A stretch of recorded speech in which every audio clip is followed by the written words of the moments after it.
Bonjour à toutes et à tous et bienvenue sur Chapinard, votre chaîne du partage de la passion du cinéma et de la pop culture pour un nouvel avis, une nouvelle vidéo, un nouvel épisode du podcast, le format qui vous permet autant de me regarder sur YouTube que de m'écouter sur vos plateformes de podcast préférées. Pour cet épisode, ce 5e épisode, je vais vous parler du film Traqué. Groovy.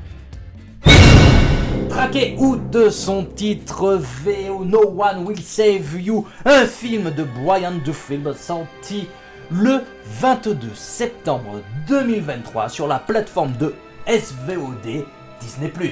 Personnellement, je découvre sa tête d'affiche, Caitlin Dever, qui a une bonne petite filmographie, comme on peut le lire sur un site qui commence par Allo et qui finit par Ciné. Quant à son réalisateur, Brian Duffield, il a plusieurs casquettes. Il est autant réalisateur que scénariste qu'à l'équipe technique, comme il est aussi à la production. Faut dire qu'il a quand même produit Crazy Bear. Vous savez, ce film réalisé par Hazel Banks, où on suit les aventures d'un ours pris d'une folie furieuse parce qu'il a trop sniffé de cocaïne. Et c'est tiré d'une histoire vraie. Et bébé, est-ce qu'avec tout ça, les étoiles sont alignées pour l'histoire qui va nous être contée? Synopsis: No One Will Save You, ou Traqué en français, met en scène Bryn, une jeune femme talentueuse vivant à l'écart des siens. Seule, mais pleine d'espoir, elle trouve réconfort dans la maison où elle a grandi, jusqu'au jour où des visiteurs d'un autre monde viennent troubler sa quiétude. Il s'ensuit un face-à-face mouvementé entre Bryn et les extraterrestres, lesquels menacent son futur en la forçant à affronter son passé. Mais c'est qu'il est généreux comme synopsis. Mais du coup, qu'attendre concrètement de ce script spéculatif? Un script non commandé et non sollicité de Brian Duffield. Il faut croire en ses rêves et ambitions, puisqu'écrit en 2019, ce script, qui aurait pu rester à jamais dans l'oubli, a été acquis par 20th Century Studios en 2021. Il n'en a pas fallu plus pour que la production soit lancée avec Brian Duffield aussi à la réalisation et Caitlin Dever annoncée comme actrice principale. Le budget principal du film tourne autour des alentours de 23 millions, 22,8 précisément, et le tournage a eu lieu d'avril à juin 2022 à la Nouvelle-Orléans. C'est la société DNEG, société d'effets visuels britannique basée à Londres, qui va gérer les VFX du film. Petite notion sur les VFX, SFX. VFX, c'est les effets un peu plus numériques comme on les connaît aujourd'hui. SFX, c'est plus des effets pratiques comme à la bonne époque des Evil Dead de Sam Raimi par exemple. Bon, je vais être franc, c'est quelques recherches rapides que j'ai fait ici et je n'ai pas trouvé plus autour de la pré-production / production de ce film. Je vous assure que pour d'autres, je creuserai un petit peu plus, il y aura peut-être davantage à dire. Du coup, Traqué, ça vaut quoi?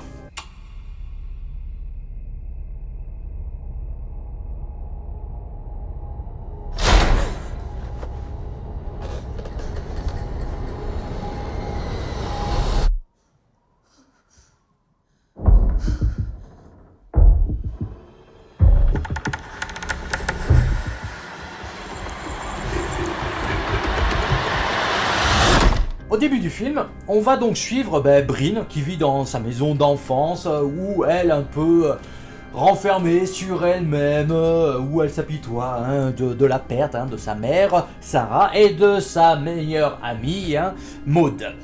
Elle passe outre ces pertes en construisant une maison en modèle réduit et elle mène cette vie solitaire loin de la ville, du village le plus proche.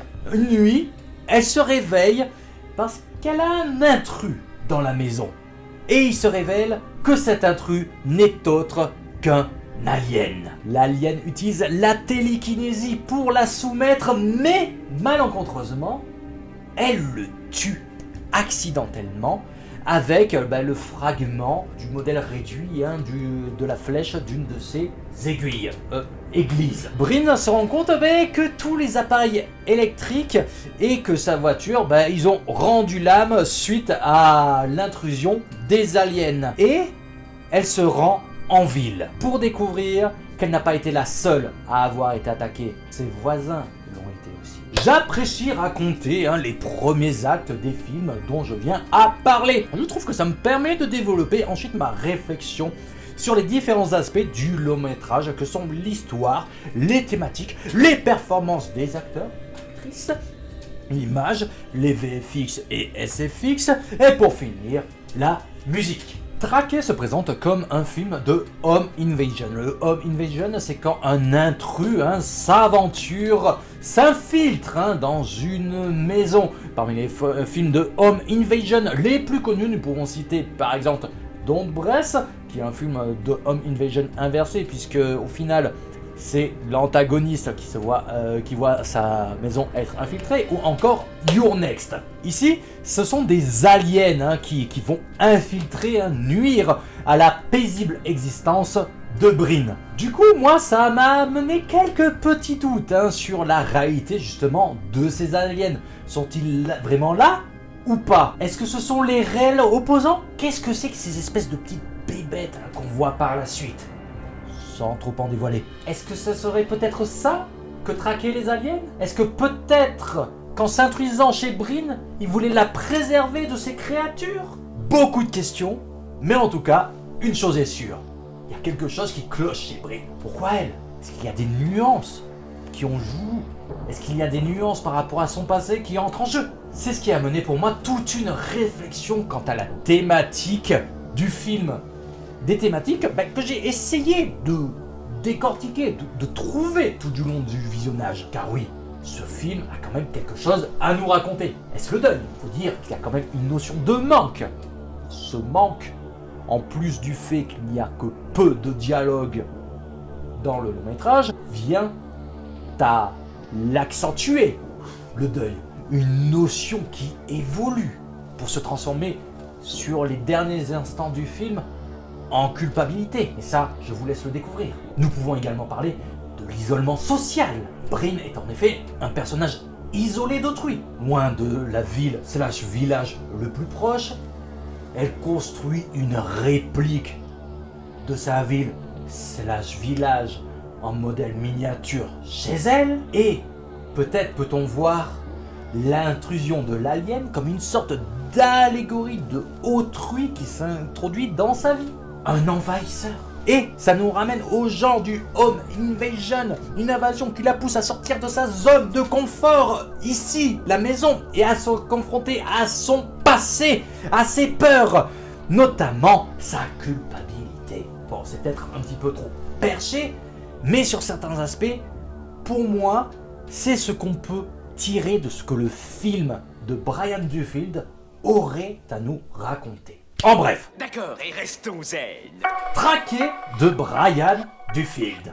C'est souvent à ce moment-là que je vous parle de l'image, des effets visuels, de la musique, des performances, etc., etc. Car oui, la première partie tient surtout à l'histoire et ses thématiques.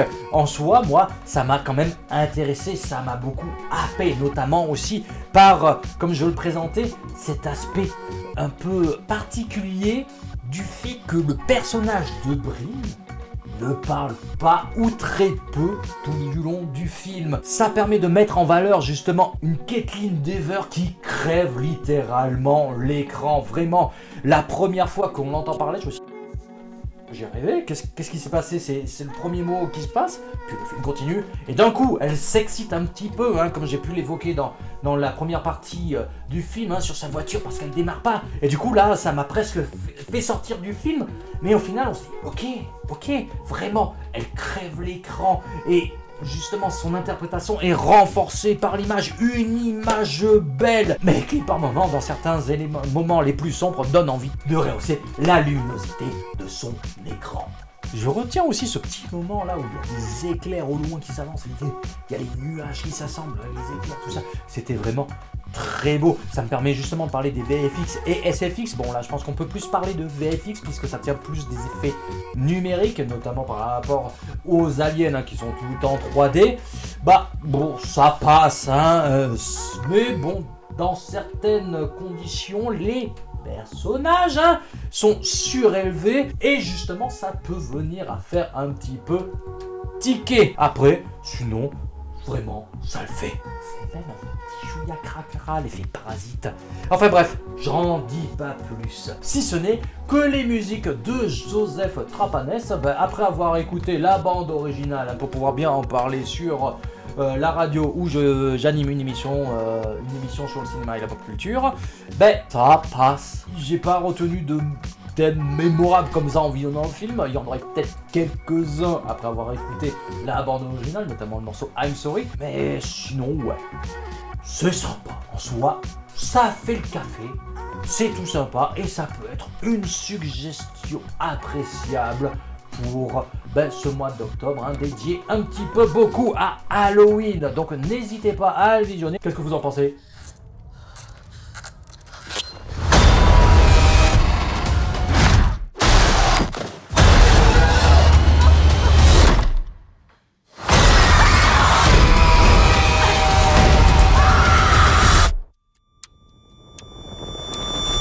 Sur 5 ? Allez, encore une fois, n'hésitez pas à me dire dans les commentaires si un système de notation vous plairait, comme n'hésitez pas à me dire ce que vous avez pensé du film et de cette vidéo. Ça aide au bon référencement et au soutien de la passion que vous pouvez faire également en likant, en partageant, en vous abonnant et en mettant le maximum de petites étoiles sur la plateforme de podcast où vous m'écoutez. Ceci étant dit, je n'ai pas plus à vous dire, je vous dis donc à tout bientôt pour la suite.